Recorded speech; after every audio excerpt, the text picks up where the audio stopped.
صل على محمد يا ربي صل عليه وسلم اللهم صل على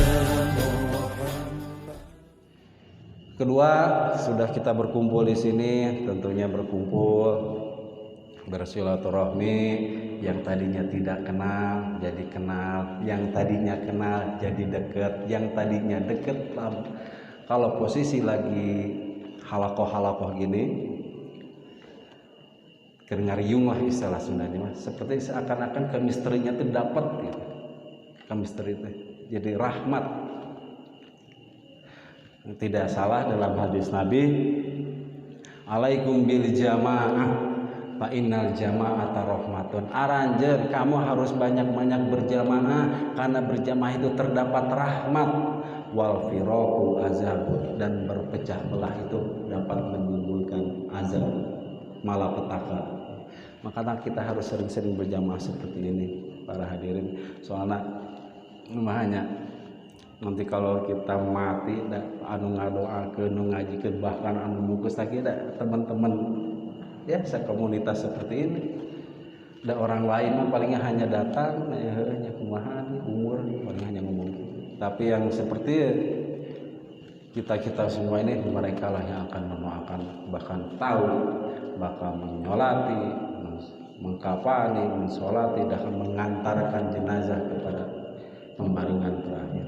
Karena dalam suatu hadis, barang siapa yang mencolatkan mayit dan mengantarkan mayit ke dalam kuburnya, maka pahalanya seperti bukit Uhud. Maka bosan-bosan para hadirin, rekan-rekan sadayana, mau teh urang bantuan ngesolatan. Ngesolatan tong cukup itu urang antarkeun ka kuburan eta ganjaranna gede sarua jeung bukit Uhud. Dina katerangan seperti itu. Dan sudah bertemu, sudah berhalaqah berkumpul dengan sesama muslim, dengan rekan-rekan. Tentunya di situ kita akan bertemu dengan guru-guru, memberikan pencerahan, memberikan ilmu, memberikan tausiah. Nah, karena ilmu yang disampaikan dari guru kita, dari guru di sini di antara Ustaz Sarif, beliau mendapatkannya dari mana? Dari para alim ulama, dari dikhatam kitab-kitabnya. Alim ulama mendapatkannya dari siapa? Daripada tabiin, daripada pengikut-pengikutnya. Pengikut-pengikutnya dari siapa lagi? Dari para sahabat. Para sahabat dapat ilmunya dari mana lagi? Dari Nabi Muhammad SAW. Nabi dari mana? Dari mendapatkan wahyu melalui malaikat Jibril dari Allah Subhanahu wa taala langsung. Jadi beruntun. Maka dari situ yang harus kita jangan lupakan, yang harus kita idolakan diantaranya satu guru.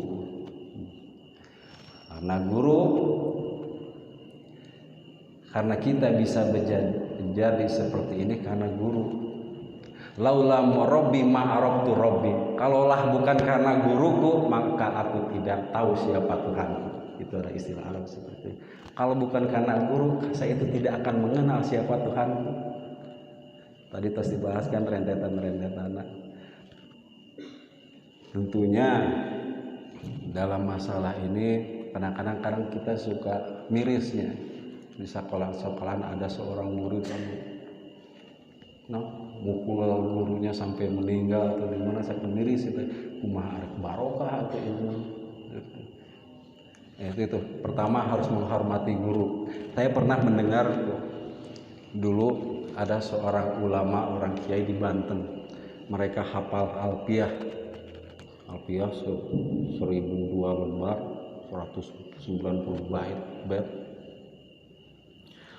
Karena saking mahabbahnya kepada guru, dia suatu pesantren di situ.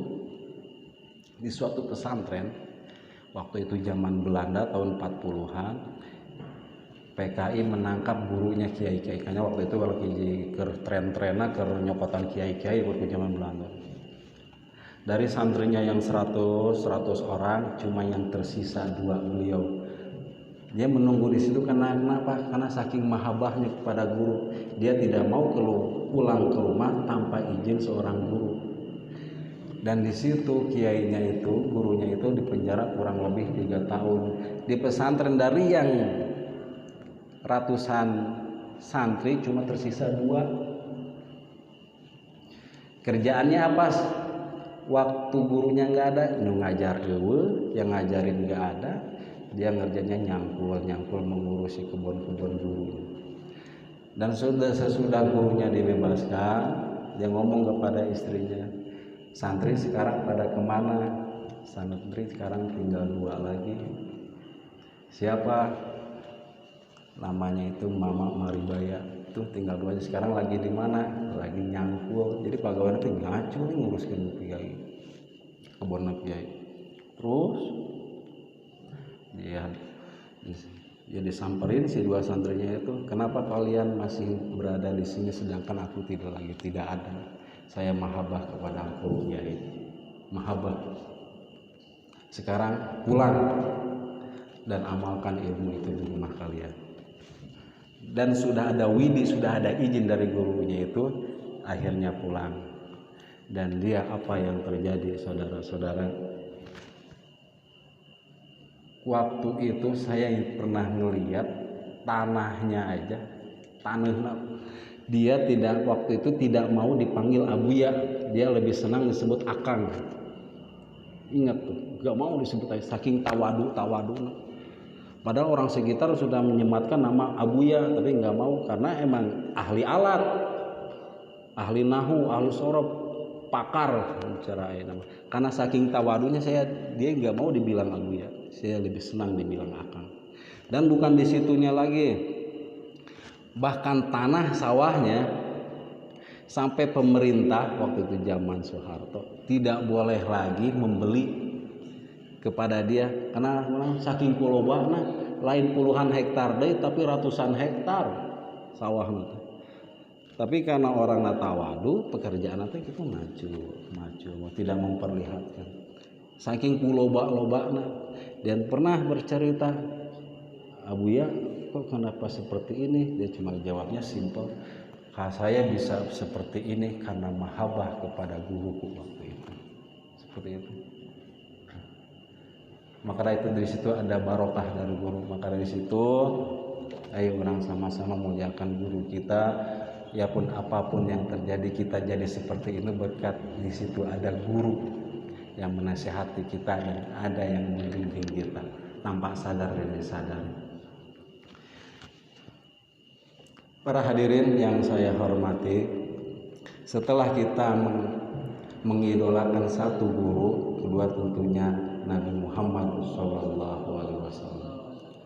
Tentunya kita mengidolakan bukan hanya sekedar mengidolakan, tapi di situ harus mempraktekkan, mengaplikasikan dengan kehidupan yang nyata. Apa yang harus kita praktekkan? Pertama yaitu membaca sholawat. Membaca sholawat diperbanyak. Karena apa? Karena sholawat nanti kita akan mendapatkan syafaat baik di dunia ataupun di akhirat. Banyak kelebihan sholawat. Allahumma sholli ala sayyidina Muhammad. Allahumma sholli ala sayyidina Muhammad. Terus makanya tadi MC di sini diawali itu alhamdulillah dan langsung di tengahnya ada sholawat. Karena apa? Karena kalau suatu majelis seperti ini, kalau tidak dibacakan sholawat, maka majelis itu seperti bangke, tidak ada di dalam keterangannya. Bau. Karena nawan teu aya rahmat. Seperti kita berdoa, pasti diawali alhamdulillahirabbil alamin, assalatu wassalam, pasti di situ diselipkan nama ada sholawat. Terus kemudian udah sholawat kita membaca doa-doa apa permintaan, terus diakhiri lagi sholawat deh, terus membaca alhamdulillah deh. Itu artinya apa? Karena berdoa tanpa membaca sholawat itu samanya seperti ngagantung teka dia kalau gitu teka bumi ngagantung doa kita itu kalau kita diselipkan tanpa membaca sholawat. Terus seperti kita melihat para khotib setiap Jumat pasti di situ sudah membacakan alhamdulillah, pasti membacakan sholawat. Lamun misalnya temaca sholawat tegor, berarti sholawat mah nan khutbah Jumatan bisa, karena sholawat termasuk rukun Jumat, ibadah Jumat. Seperti itu. Jadi sholawat itu di rukun-rukunnya aja udah seperti apalagi kita dalam diri kita sehari-hari. Di terharu yang sama-sama bersebanyak-banyak sholawat. Man sholah dalam hadis Nabi, man sholah alayya sholatan wahidatan sallallahu alaihi asru sholawatin wa khattat anhu asra khati'atin wa rubi'at lahu wa rubi'a anhu asra darajatin. Barang siapa yang sholawat kepadaku 1 kali, maka Allah akan membalas 10 kali. Dan tidak cukup di situ, ada pembahasannya lagi. Seperti apa? Maka akan dihapuskan 10 keburukan dan akan diangkat 10 derajat. Nah, itulah keutamaan sholawat. Kita membaca sholawat 1 kali, Allah akan menutup dosa-dosa kita yang kecil-kecil itu dan akan mengangkat kita derajat-derajat dari 10 juga. Hanya sholawat 1 kali. Allahumma sholli ala sayyidina Muhammad, Allahumma sholli ala sayyidina Muhammad. Akan menutup keburukan-keburukan kita 10 kali dan akan mengangkat derajat kita 10 kali. Itulah di antaranya keutamaan sholawat. Marilah sama-sama kita sering terus banyak bersholawat karena di situ udah ada syafaat. Yang kedua, kalau kita benar-benar mencintai Nabi, yaitu harus menghidupkan sunnah. Mulai dari kehidupan sehari-hari, seperti kita dalam kehidupan sehari-hari, masuk WC mendahulukan kaki kanan, masuk masjid masuk WC mendahulukan kaki kiri, keluar kaki kanan, masuk masjid kaki kanan. Seperti itu dari minum harus duduk jangan sambil berdiri. Karena dalam hadis la yasrubana ahadukum qaiman, janganlah kamu minum sambil berdiri. Dan itu diteliti oleh seorang pakar dokter bahwa minum berdiri itu seperti menutup filter, jadi tidak akan tembus menyeluruh ke pembuluh-pembuluh darah. Makanya dari rekan-rekan daripada sahabat-sahabat semua yang terkena dehidrasi itu dikarenakan minumnya itu kebanyakan berdiri. Jadi seolah-olah kalau misalnya berdiri jadi filter teh nutup, tapi lamun duduk filter teh nggak buka, jadi semua pembuluh darah tuh cairan tuh terkena. Itu sudah diteliti sama kedokteran. Itu baru sekarang, padahal Nabi 14 abad yang lalu sudah menceritakan janganlah kamu minum sambil berdiri. Itulah kita harus membacakan sunat-sunatnya. Seperti sunat yang paling simpel, yang paling sering kita lakukan kepada Nabi, yang dilakukan para Nabi dan para sahabat-sahabat, diantaranya sholat malam. Karena sholat malam adalah pekerjaan orang-orang soleh yang terdahulu. Sholat menghidupkan malam, sholat tahajud, sholat apa yang penting menghidupkan malam. Ternyata di situ banyak keistimewaannya. Di samping mustajab doa, dikabulkannya doa, ternyata berefek sangat positif kepada kesehatan. Contohnya seperti apa? Dalam kemarin saya pernah membaca suatu buku bahwa manfaat sholat menghidupkan malam ataupun sholat tahajud itu dapat menyemprotkan darah oksigen ke otak. Jadi sehingga imun tubuh kita itu semakin kuat. Jadi lamun keur musim corona kieu teh bapak-bapak para pemuda teu kudu keur musim corona supaya imun kita kuat, beli lemon kamari kan rame lemon teh, jahe. Kunaon cenah supaya imun kuat.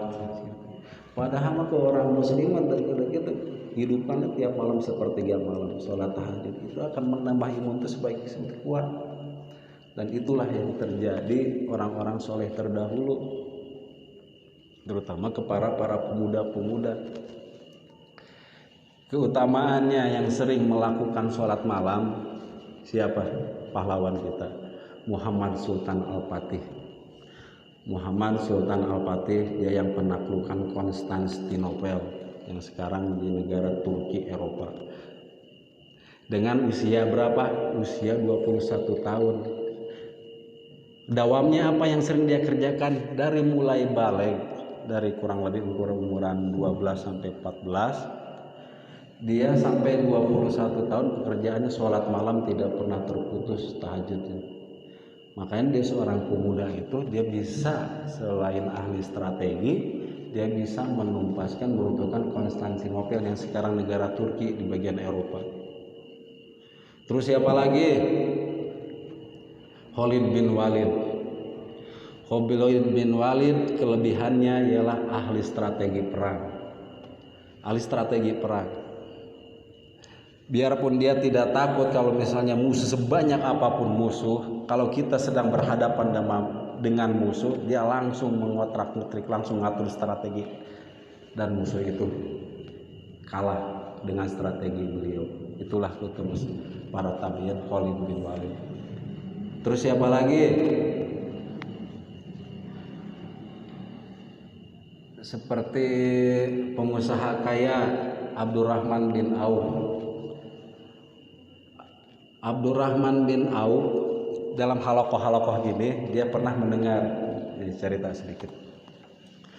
Nabi pernah berkata, nanti di akhirat yang pertama dihisab itu orang miskin dan orang kaya itu nanti terakhir. Di situ Abdurrahman bin Auf merasa tersinggung. Kenapa tersinggung? Karena Abdurrahman bin Auf itu seorang saudagar kaya, benghar caranya, orang dengan kaya. Saking kayanya dia ingin dihisab pertama. Dan sedangkan itu waktu itu di kota Madiah lagi krisis ekonomi, korma-korma para pedagang pada busuk karena apa? Saking telakuna, maka dibelilah para pedagang-pedagang yang ada di Santoro Madinah itu dibeli dengan harga yang tinggi. Karena apa tujuannya? Hayang beunghar, hayang miskin, supaya nanti di akhiratnya supaya dihisab depan pertama. Ketika dibeli korma-korma yang busuk-busuk itu dengan harga tinggi terus, dan akhirnya Abdurrahman bin Auf habis hartanya. Pas ketika itu ada di suatu raja di Yaman, masyarakatnya, rakyatnya ketika itu ada wabah, ada penyakit, dan obat untuk menyembuhkan penyakit tersebut apa? Harus pakai korma busuk. Dan mendengar, karena Abdurrahman bin Auf itu seorang saudagar pedagang unggul, dia mendengar dan laporan kepada ajudannya, kepada raja, raja, Abdurrahman bin Auf banyak stok korma busuk. Dan akhirnya langsung menemui Abdurrahman bin Auf dan dibeli korma busuk dengan harga tinggi karena butuh. Jadi itu artinya apa? Kalau kita mengerjakan akhirat, maka dunia akan bersimpuh. Tapi kalau kita mengerjakan dunia, akhirat belum tentu tergapai.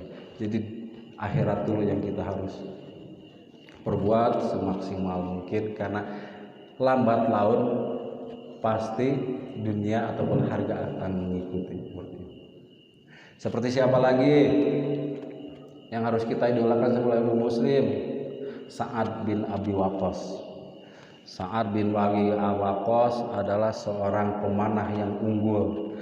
Kalau memanah 3 kali, pasti yang kenanya itu 3 musuh pasti mati. Itu misalnya istilah dalam zaman ayeuna mah sniper, penembak jitu. Seperti itulah dalam zaman ayeuna mah. Eta Sa'ad bin Abi Waqqas. Terus siapa lagi?